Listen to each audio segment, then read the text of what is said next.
It's Tuesday morning, March 10th, if you can believe it.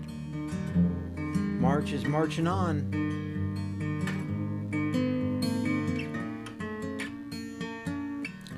Welcome, it's time for Coffee on the Porch.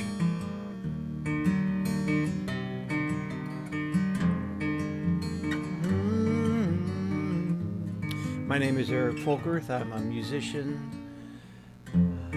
activist, writer, minister. This is our weekly gathering here on Substack. Been doing this for years. Our regular crowd knows to join in, and if you are new, you are most welcome.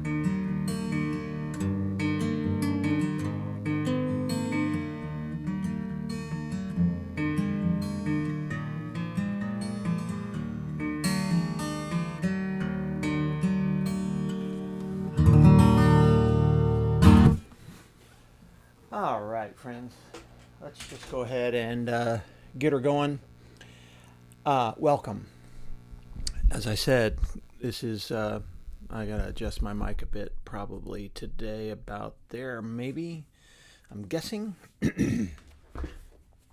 Welcome. Coffee on the Porch with Eric. That's where you are. As we said, a live stream. I've done this for many years here on the interwebs, and we have just a little coffee time. It's coffee time. Get your coffee, get your tea, get whatever you need to get you through the morning and wake you up and get you going. And we'll be talking for a bit here this morning. I have to warn you, we may have some user error that goes on today, in that I did not charge up the camera. And the camera is only somewhere between half and 2/3 charged up, which theoretically gets us there. Let me see what it says here. Yeah, I think I can give it a number. It's literally 53% charged up. So pray for the camera. And we won't go long today because of that, or I'll try not to. So anyway, sorry for that. That's user error on my part. Let me go ahead and say hello. Nancy Bryant says hello from Fort Collins, Colorado. Cat Bird, Erica, good morning. Welcome. David Griggs, hey buddy, hadn't seen you in a couple of weeks. Debbie Berger, Debbie and Bobby Berger, good morning to my colleague Dan Gilliam. Sheila Jensen, welcome. And Linda Waring joining us from up in Ohio. Cheryl McLennan, welcome to you. I hope you're enjoying it. Linda Waring says good morning. Not only is she in Ohio, she says good morning. And Nancy says a good morning back from Fort Collins. Erica, is this Coppage? Is this a different Erica? I don't know. Tell me. I'm not sure which Erica this is. Janie Henderson joining in. Dan saying good morning. Good morning, Paula Dobbs Wiggins. Welcome, Dr. Dobbs Wiggins. I hope you're enjoying this. Debbie says this. They're up in Plano, almost on the porch till a clap of thunder. Good to see you. Yeah, I got a warning right as I clicked go on live that we got rain coming. I did not know that. Glad for it. Cat Bird says good morning. Michael Wesley says good morning. Bobby Tara Lang out in Brownwood. Larry Pennington checking in from Denver area. David Griggs said, had the election last week. Yeah, David, we're going to talk about the election. Good morning, Dorothy Burton. Good morning, my friend. And I'll see you soon. All right. As we have said a couple of times here, this is Coffee on the Porch. Hey, Carol Ann. Welcome. Good to see you. Yeah, I'm glad you can catch me too. Welcome. As many of you know, we've been doing this for a long time. This is a reminder, though. Substack will give you a nice little email when it goes live, but you may be busy then. See, you may be saying, oh, crap, I wish I'd known about this earlier. Well, you're in luck because I try to send a little text nudge reminder at 9 a.m. every Tuesday morning. So if you want to sign up for the little text, we won't barrage you with any other text messages except to say, hey, it's 9 a.m. It's like an alarm clock. It's like it's 9 a.m. We'll be on in 30 minutes. Get yourself ready. So if you want to be a part of that, sign up here on that QR code or form and whatever. Hey, look at Bryn. Welcome. Good to see ya.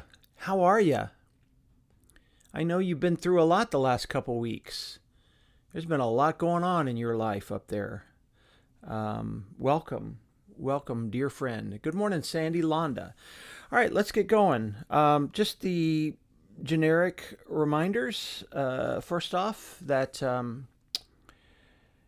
I got music out. I love for you to hear my music. I keep hearing people who are telling me that they bump into it somehow. They hear it on their streaming services or whatever, and I'm always very honored for that. I'm glad people are listening.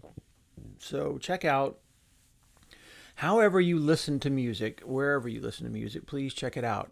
All right, I'm going to check in with Bryn. Let's stop for the How Your Soul. This is a special How Is Your Soul from Bryn up in Chicago. Bryn, we mentioned this already a week ago. Bryn is a dear old friend of mine, lives up in Chicago, and she fell and has some broken bones. And her son's been keeping us in. She's been a Coffee on the Porch friend since the very beginning. And she says, still in the hospital, so glad to be here. Man, I'm glad for that in all the ways you can mean that, Bryn. I am glad that you are here in all the ways. Bryn's had lots of health issues going on, as many of you know. And so friends, those of you who are long-term Coffee on the Porch folks, throw a prayer up for Bryn as we start the next section, which is how is your soul? Everybody gets to answer the same question Bryn just did. How you doing? How are you doing this week? Grab your cup. We got the Coffee on the Porch mug, which says, how is your soul? So that way you can see it when you're drinking. Eric, don't just drink your coffee, but ask yourself this question. It's a very Methodist question. John Wesley, in the early Methodist groups, small groups, they would gather together, and it was a very open-ended question for the 1700s. They would ask themselves this open-ended question. How are you? How you feeling about life? How's your spirit? How are you? How is your soul? All right. Take a deep sip of whatever you're drinking. Dorothy, I'm glad to hear that. I had forgotten that you got a mug. Awesome. So we're drinking the Onyx coffee here still. Onyx coffee from Fayetteville, Arkansas. I believe it is Geometry, the type of coffee that I'm getting currently. So leave a comment in the comments, if you will. This is the first thing we do. We'll check in with each other for a bit, and then we'll have some more conversation about all of it. And I noodle on the guitar while you are leaving comments. This gives you a chance to leave them.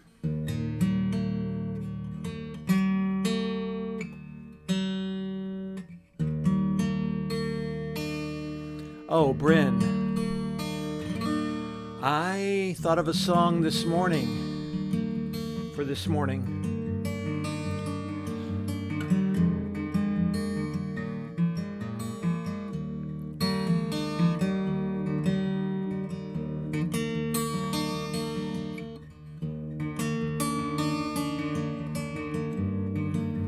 And I've just realized this song may be for you today.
since you're leaving today.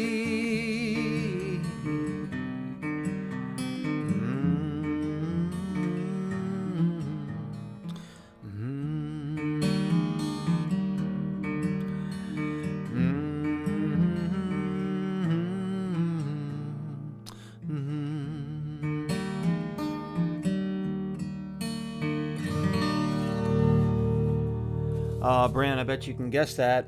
I bet you guess what's coming musically. That song just popped into my head this morning, Bran, and I think it's for you, honestly. All right, let's have a little conversation about what you're saying. Y'all feel free to add to the list. I'm going to pick up the coffee mug, and let's chat. Let's talk amongst ourselves. Liz Moen down at the lake. She lives at the lake. Liz says this: my soul is calm, but I think that just means numb. Woo, man. Somebody was saying that to me yesterday. Just the barrage, the absolute barrage of information that comes at us day after day after day after day. Yeah, I get it. I get that, Liz. That's an honest assessment right there. Linda Waring up in Ohio says this: my soul is happy that Bluebell ice cream has finally found its way to Southwest Ohio. Announcement yesterday, the first day in stores. I found a store where it was supposed to be and went there. No ice cream. What? Note to Bluebell management and a call to Bluebell office. Not all stores got their ice cream. Next week for sure. I'm happy for you, Linda. That makes me happy that we will have a Texas connection for you from the little creamery in Brennan, as they used to say in the ads. Oh, Tara Lang down in Brownville saying, my soul is stressed about everything. And Michael Wesley wants to remind you that his in-person pub theology that they do once a month, what are y'all talking about? Do y'all have a topic of the month, or do you just wing it? How do y'all do your pub theology? Anyway, pub theology down 7 p.m. at Chili's in Grand Prairie on West Chase. Oh, Bobby Berger's telling us something deep here. Bobby says this, that he and Debbie watched Nuremberg on Netflix last night. Yeah. Lots of references to where we are. There really are. We saw it, I think, over the holidays, and I would agree with you. It is a sobering reminder. Naturalization ceremony at the Hyatt DFW on Thursday. The Daughters of the American Revolution will be there to cheer them on. Man, that is perfect. That's what makes America great. Think about that metaphor. Daughters of the American Revolution, people who can trace themselves all the way back to the beginning. Are they mad about the new people coming in? No, they're going to show up at the Hyatt DFW and cheer on the new immigrants. Thank you for being there, Carol Ann. Cat Bird says this: I got a few high-stress items knocked out this weekend. Just need to tackle getting into Medicare, letting go of my employer-provided insurance so I can get reimbursement funds only available now through my retiree plan. Yeah, man, that stuff is, that's real stuff, isn't it? That's real stuff. Yeah. David Griggs says this, and I think this calls back to what Liz said. Always nervous about the next shoe to drop in the news, wondering who will be hurt or who will be affected by a philosophy I don't agree with, hoping the latest doesn't create disaster. That's where we all are, David. You know that, and it's every day I can't believe we're here. I really can't. And I know that's for all of you. I know you're all feeling that as well. Welcome to Maureen O'Connell. Janie Henderson says this: we were out of touch from the 27 hours fishing, birding, and enjoying nature. Balm for the soul. Now my mind is back, and numb as Liz. Yeah.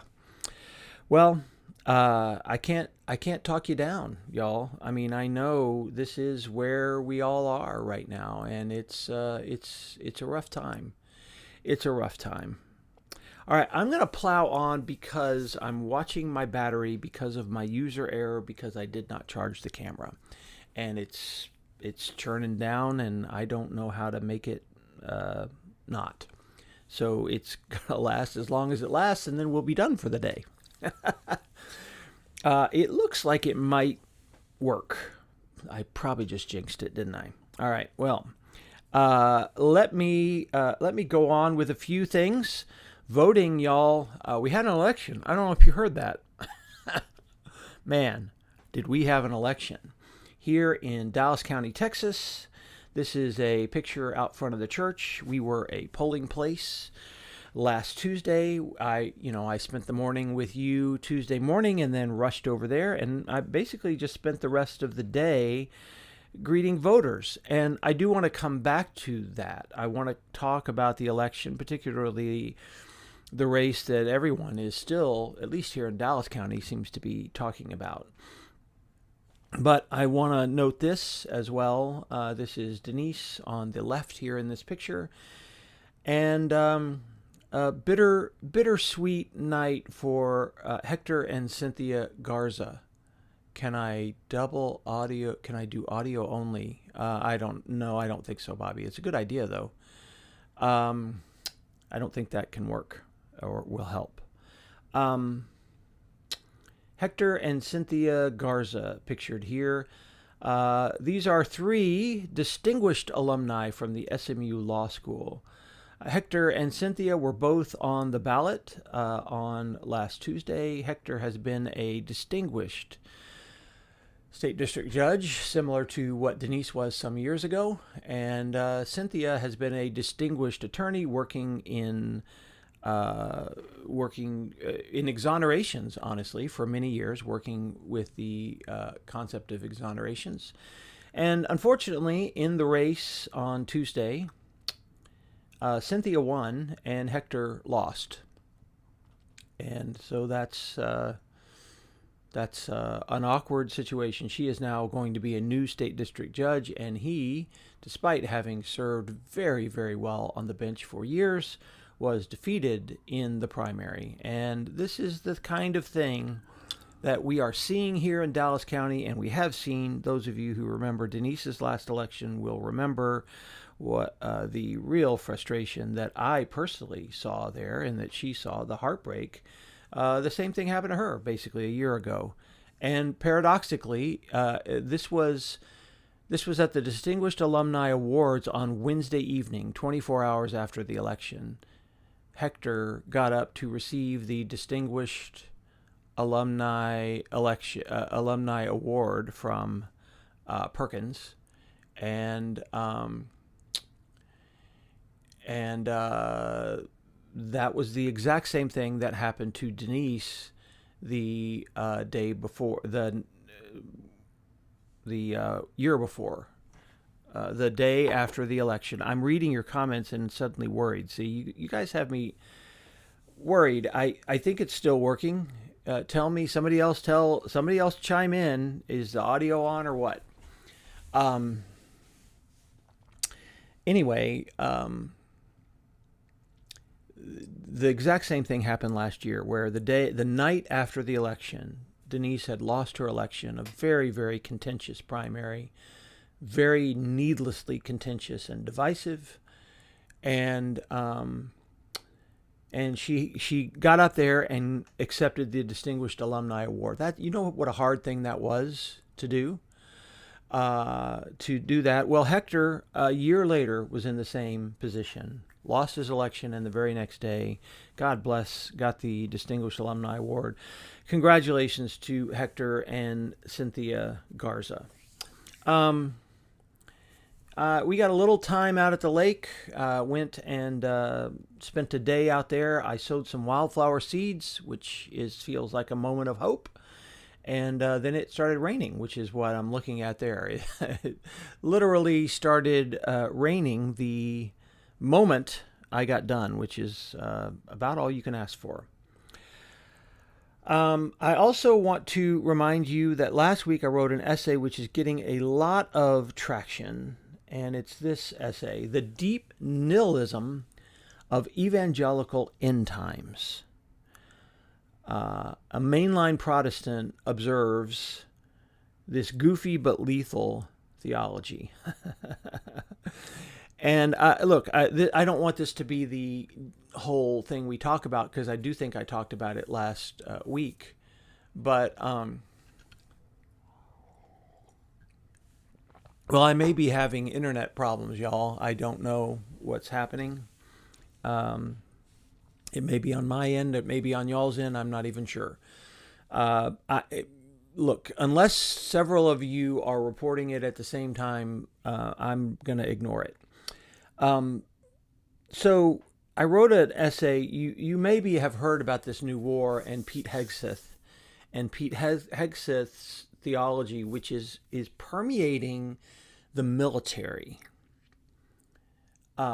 with the thought that America must fight a war in the Middle East, specifically connected to Israel, so that Jesus can come back. This theology is way more complicated than that, but that's the gist. That's the gist of it. And what you see here, this picture behind the title of the essay, that is a wall hanging that my dear friend Jason Cohen has in his store, Curiosities, over off of White Rock Lake on Garland Road. Curiosities is a fun little place. It's got eccentricities. It's got all sorts of, it really is Curiosities. He loves to connect these sort of old, goofy relics, basically. Relics from another time, like Carnival Barker stuff. Let me see if I can find what he says about it.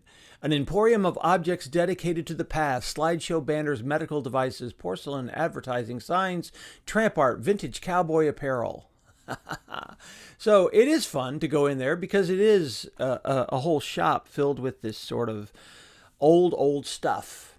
But on the wall, and I can't even describe it, it's 4 feet, it's this tall, 4 feet tall, and 20 feet long. This sort of end times timeline from this very evangelical theology, pre or post millennial theology. And so, here's the bottom line. And so I talk a lot about it. In my opinion, this is a very nihilistic, depressing theology. This is a theology that says, not only is there no hope for the world, but we have to make the world as bad as it can. We should not feel guilty about the world being as bad as it can, because until that happens, Jesus can't come back somehow.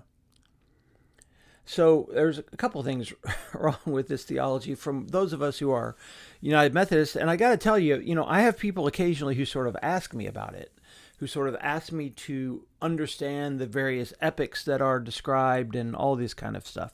And I got to tell you, I can't do it because we never learned this stuff. This was not a part of how we studied Revelation or end times. It's not. We in the United Methodist tradition trust Jesus when Jesus said, of that day and of that time, no one can know. That's a direct quote from Jesus. Only the Father. The implication being maybe not even the Son, maybe not even Jesus knows when that time will be. Maybe. The point is, nobody knows. And so there's a very simple test that you can do. That if someone is telling you the world is about to end and we are helping it happen, or we know when it's going to happen, you can be sure they are mistaken. Because Jesus says it will be a surprise. And if it's not a surprise, then it's not the end. So it's a very simple test. You can go into talking about all the different tentacles of it if you want, but I try to boil it down and just say, this is what Jesus says. It's an interesting exercise. I don't particularly understand it. I find it curious.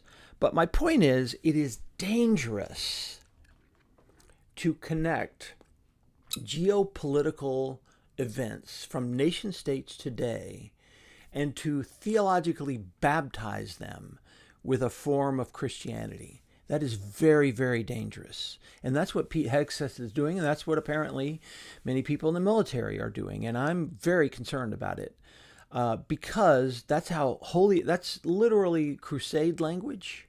It really is. They may not want to say that, but it is. And it's nationalist. It's Christian nationalism at its most rote form. So, and again, my point, my deeper theological point, it's deeply nihilistic. It says there is no hope for this world, and so therefore, why does it matter? This is why, and oh, by the way, and it's couched in a support for Israel. This is harsh, but I don't think it's real support for real Israelis or real Jews. It's living out this literalist idea that they think they have, that it must happen in a place called Israel, that the modern Israel is somehow equal to the biblical Israel, which it is not. They have the same name. There are Greek people today out there who call themselves Greeks. They are not equivalent to the Greeks of the Bible. There are people who live in Rome who call themselves Roman. They are not equivalent to the Romans of the Bible. There's been 2,000 years of history. These are different folks with different values. And it's very dangerous to say that there's this sort of straight line there, literal line. But that's what they do. And it's the hard thing that I say to my Jewish friends often, that unfortunately, I think many evangelicals are not actual fans of Israel, but they think Israel must exist in order for the world to end. So I hope you enjoy this essay. I think it's helpful. And finally, God can save the world any way God wants to. Really. What does it mean to say that Jesus literally can't come back unless we in the world? But this is why they are anti-environmentalism. This is why, because it doesn't matter. There's not going to be the world. I guess they've forgotten their favorite scripture. God so loved the world. That's the John 3:16 that I love to hear about, or that they love to talk about. But anyway, I guess they don't believe that. I don't know. I don't understand it. I'm going to go jump to the song because I hope Paula is still here. Paula, I didn't know this was for you when I picked it, but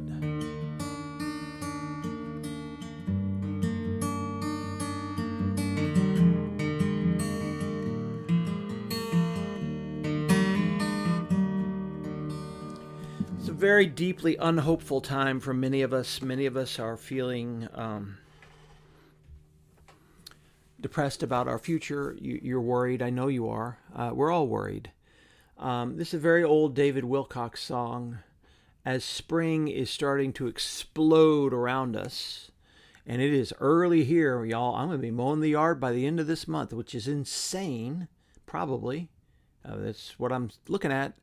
The trees are exploding all at the same time. Usually the grasses start to come in a little bit and the trees start to come in a little bit later. Right now it's just... So if you have allergies, big, like me, big prayers for you.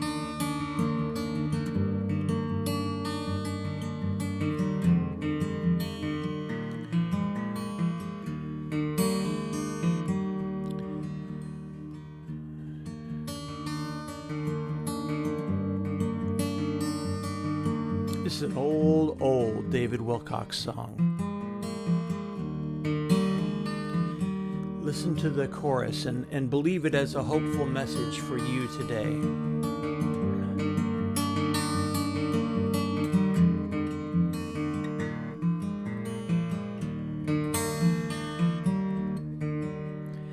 Just across the sea on this world so round, the sun's shining hot right now. And even though the winter still surrounds this town, I can still feel that sun somehow. When I know that my sun will shine, just as sure as this world can spin, I can hold on fine, 'cause it's almost time for that sun to come round again.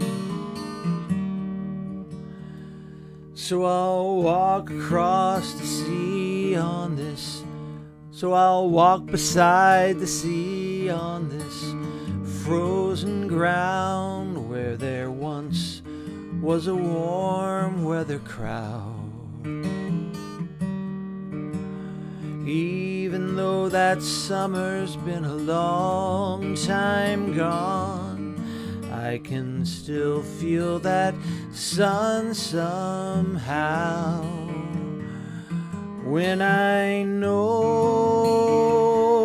that my sun will shine, just as sure as this world can spin, and I can hold on fine, 'cause it's almost time for that sun to come round again. And when your love grows cold and your heart grows dark, and the blame seems to fall on you, well, look how the seasons must change, and don't think it's so strange that your love goes in circles too. And just know that your sun will shine, just as sure as this world can spin. And I know you'll find that it's almost time for that sun to come round again. And we can hold on fine, 'cause it's almost time for that love to come around again.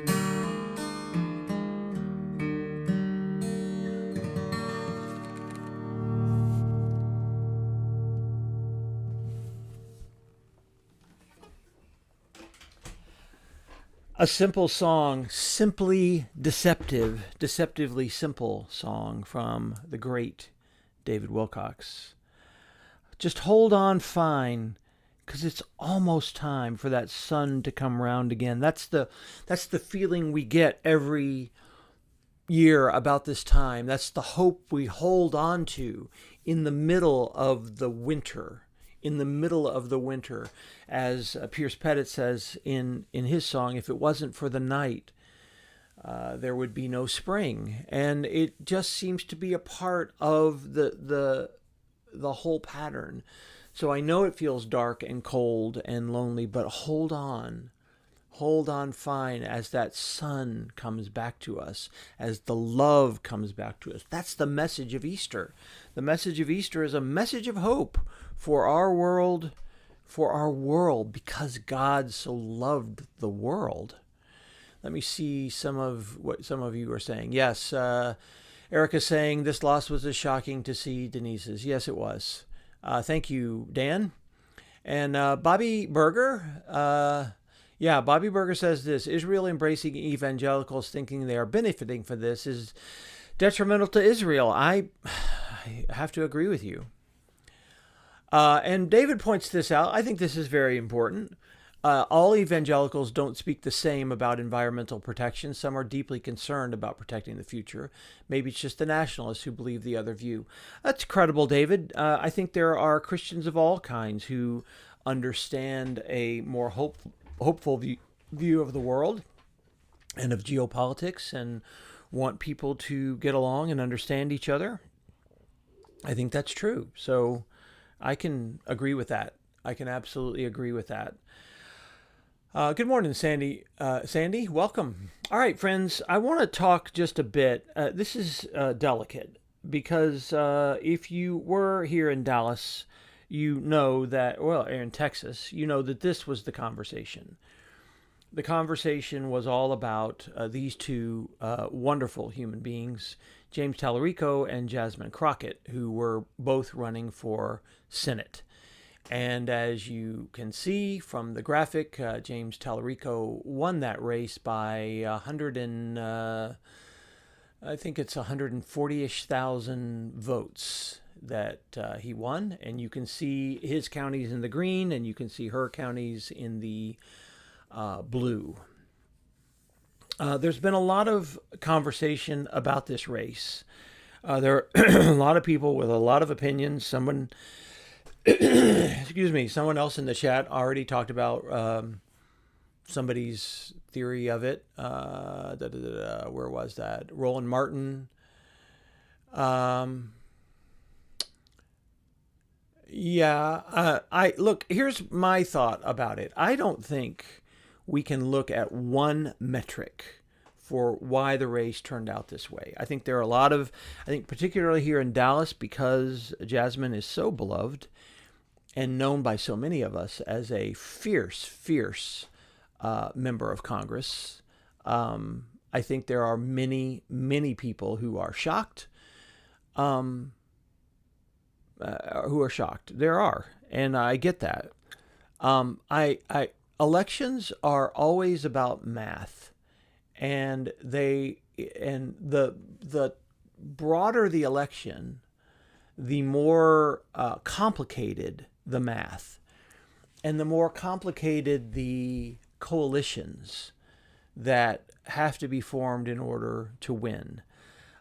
Jasmine Crockett and James Tallarico had fundamentally different views for how to win this race. These are glosses. They both believed in the same view. Let me agree on this. If you want to say, no, they agreed the other. Yes. I can talk about the generalizations and not be dismissing the fact that they each had a wider net. But Jasmine's view primarily was to try to run up the score in the urban areas, in the largest of Texas's counties. James Tallarico's view was to run similar to Beto some years ago and run hard everywhere and go to places that Democrats don't normally go and hold very large rallies.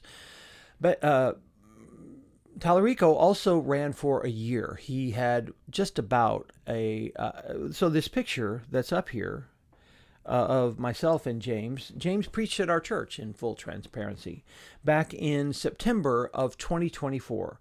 In September of 2024, he wasn't running for anything, or at least not yet. I think he was thinking about it. He didn't say that to me, but I think he was. It was a sermon about Christian nationalism, and we held a seminar on Christian nationalism. He and I were a part of a panel together decrying Christian nationalism. Okay, so my point is, hey, James Myers, I'm talking about James Tallarico here.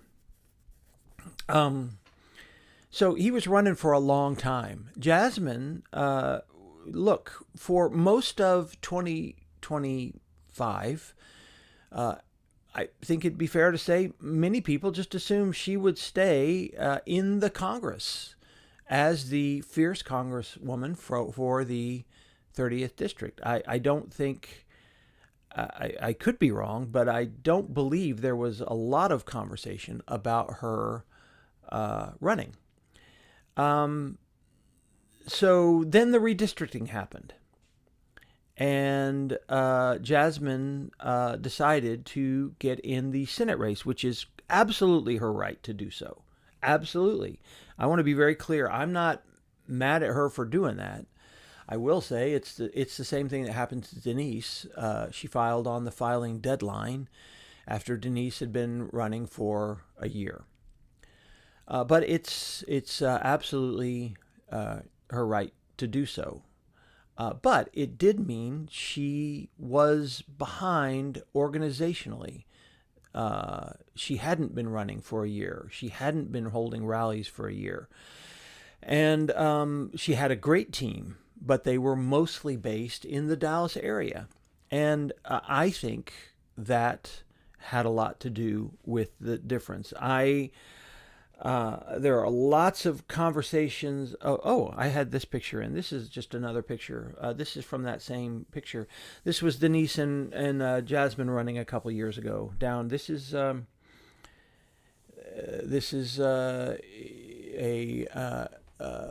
community event where they were both campaigning some years ago. Look. We can racialize this if we want. We can make this a binary between those two. We can argue and say it should be this or it should be that. I'm going to continue to say, and I said this from the beginning, I said this before, I've said this for 15 years, that if Texas is going to flip, it will take both of the strategies that were claimed to be each of their strategies. It will take running up the score in the urban counties as high as it can go, and it will take running hard everywhere. My problem with how the conversation is being framed is that it is both and it's always been both and. That's my opinion. I don't think Texas can be flipped without both strategies. Now, what happened the other night was that on a statewide level, in the primary, James's strategy prevailed. And let's look at a few numbers. And this is the one that I want you to pay attention to the most. And again, this is just math. This is absolutely just math because elections are about math.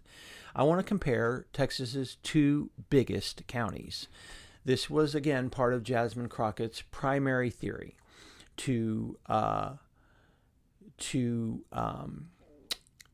churn out vote in her home county, which she did, and to churn out vote in Harris County. But I want you to notice two things.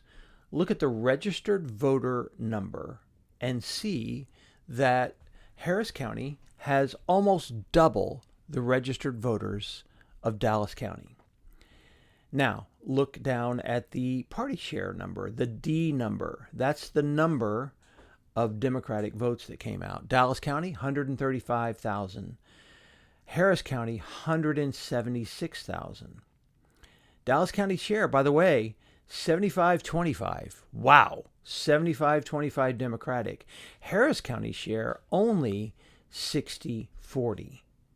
You see that? You see that difference? People are talking. I know people in Houston who say, well, we turned out. And it's true. You turned out. You did. You turned out more than you have. That is 100% true. You turned out more. But, y'all, 40,000 more votes. 40,000 more votes than Dallas County, who has half the registered voters. Dallas County is Harris County inside the loop. They aren't equal. They really aren't, James. But my point here is that, and this is not to be missed, Dallas County almost had as many votes as Harris County with half the registered voters of Harris County. Now, my point here is that I've been saying this since 2008, that if the Democrats are going to flip the state, there has to be more organization in Harris County. I don't understand Harris County. I don't have the energy to understand it. I just know the math. I just know that if we don't churn out the vote in Harris County, it's not going to flip. It doesn't matter who the candidate is. Really isn't. So I'm concerned about this, honestly. And this is honestly, in my opinion, everybody has an opinion, a hot take.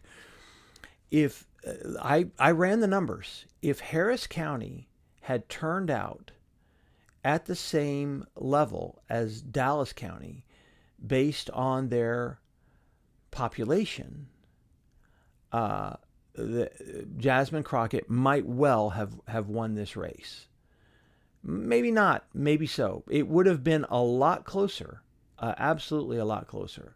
So and by the way, she only won at 60-40, unfortunately. So it's complicated though, y'all. It's not just this, because look, we have these other counties. This is Dallas and Travis County. And see what happened here, y'all. This is the same message. Travis County churns out the votes. They have they have a little more than half the registered voters of Dallas County. Dallas County is much larger, but look at that vote turnout. Look at that, y'all. Look at that. Travis County, 108,000 votes to Dallas County's 135,000 votes. You see what I'm saying? They are in the same relationship to Dallas in terms of the churnout as Dallas was to Harris. And Dallas voted 75-25. Harris County voted 83-6. Travis County voted 83-16. Wow. 83-16, y'all. Crazy, insane. Now, one more example. These are two counties that James Tallarico won. And you can see here 100,000 votes out of both of these counties, Bexar County and Tarrant County. Tarrant County is exploding. A lot of the suburban counties in Dallas, Tarrant County, Collin County, Denton County exploded in voter turnout on the Democratic side, on both sides, but especially on the Democratic side. And that absolutely helped James Tallarico, as did the Valley. Many people have talked about how well he did there. So there are all sorts of reasons why, but the bottom line is this.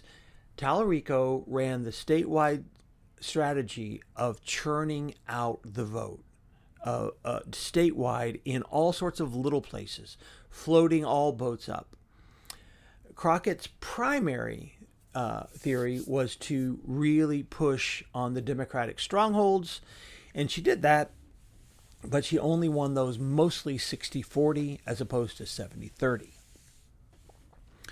And but my point is, either one of them, if she had won or if he had won, either one of them had to have and will have to have both of those strategies for the fall. That's it. That's just the math. And so had she won, I might be, if this had somehow magically been reversed, Tallarico had not done as well statewide, but Jasmine had done very well in the urban. You know, his statewide stuff was down, but her urban stuff was up, and she won. Let's just say that. I'd still be worried about the fall because it's still a false binary between the two strategies. Democratic victories are always coalitional.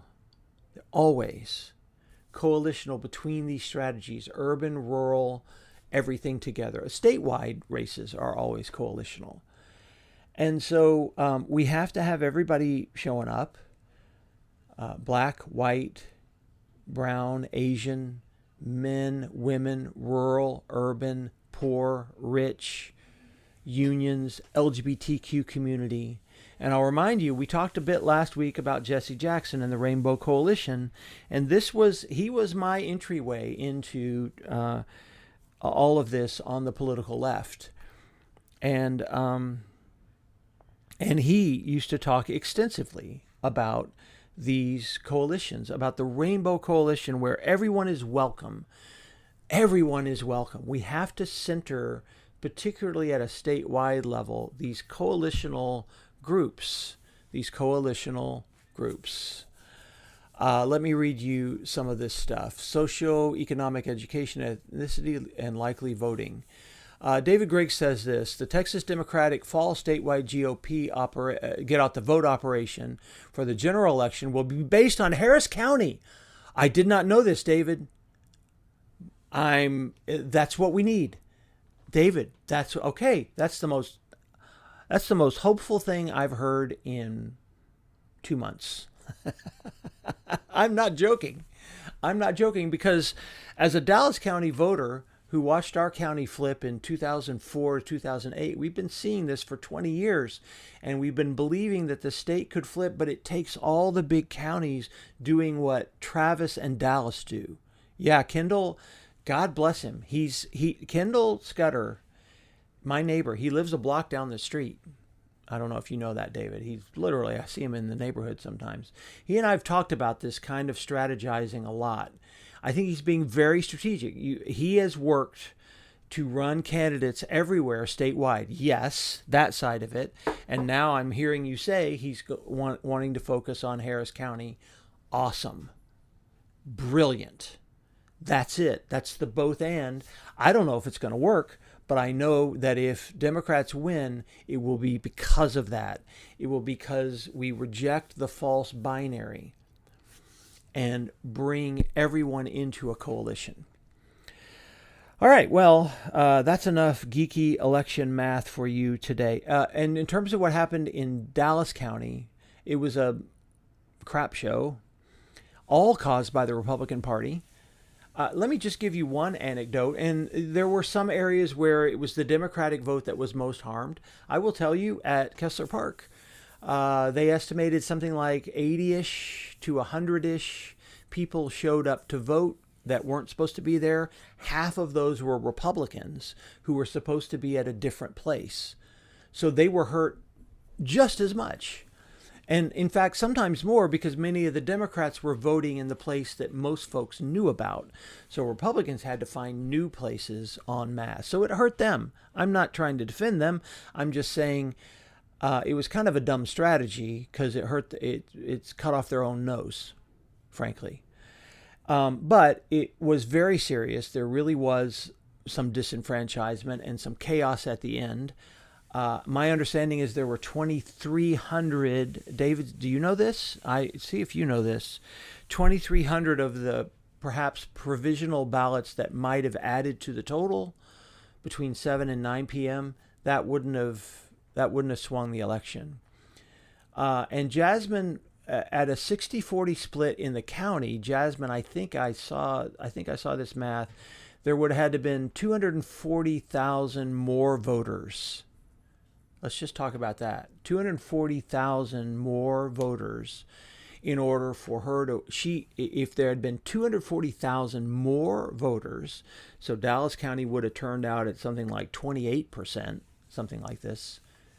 I may be a little off with that math. Then, yeah, she could have won. But that didn't happen that day, and it wasn't that many people disenfranchised on that day. It just wasn't. Now, countywide, statewide, maybe another story. We have to have a really hard conversation about that. But I don't think the race was lost in Dallas County. I don't. I think it.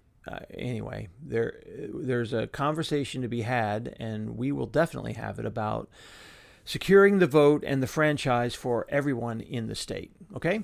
So, all right. Well, that's enough of that. That's more hot takes than you wanted. Our song today was It's Almost Time by David Wilcox. I want to remind you that I have my... Yes, thank you. David is confirming what I just said. The provisional ballots, based on the number we know of how many there were, they would not have made a difference. I think that's right. It's just important. Look, it's just important to say the facts of it so we can understand what are we dealing with and what are we not dealing with. So people understand. If you can be mad about stuff, but just be sure you're mad about what is factually true or not, And here is the reminder for the text messages if you want to join in on our text alerts. Y'all, this war is horrible. It's really bad. It's a tough time. As David, they 100% needed their vote counted. One disenfranchisement is too much. And by the way, let's just name this, David. The Heritage Foundation found 1,500 out of 1 billion votes cast in the last, I don't know, 10, 20 years. There's 1,500 known cases of voter fraud, which the right always screams, one vote not counted is too many. Okay, fine. We can account for 2,300 people the other night who should have had their vote counted, more than all other voter fraud in the last 20 years in the country. That happened right here in Dallas County on Tuesday night. It's not right. So I agree with you. Everybody's vote deserves to be counted, and we need to give people the assurance that they can trust the system enough to come and cast a vote. Michael Wesley is pointing out, and the lesson learned today is that 52% on the camera will suffice. Apparently it will. We made it, and it's time to sign off. Friends, thank you again for being here today. Paula, I hope you're still on. We love you, my friend. Keep trusting that it's almost time for that sun to come around again. And you spell sun either way. S-O-N-S-E-N. S-U-N. S-E-S-U-N. I need more coffee. S-U-N-S-O-N. Trust it either way, because Easter's coming, y'all. The sun will come round again. All right, friend. God bless you all. God bless you and keep you. Until next week, this has been Coffee on the Porch. Yeah, we'll see you tomorrow, Dorothy. We'll see you tomorrow. God, we'll see all the rest of you next week. Bye-bye.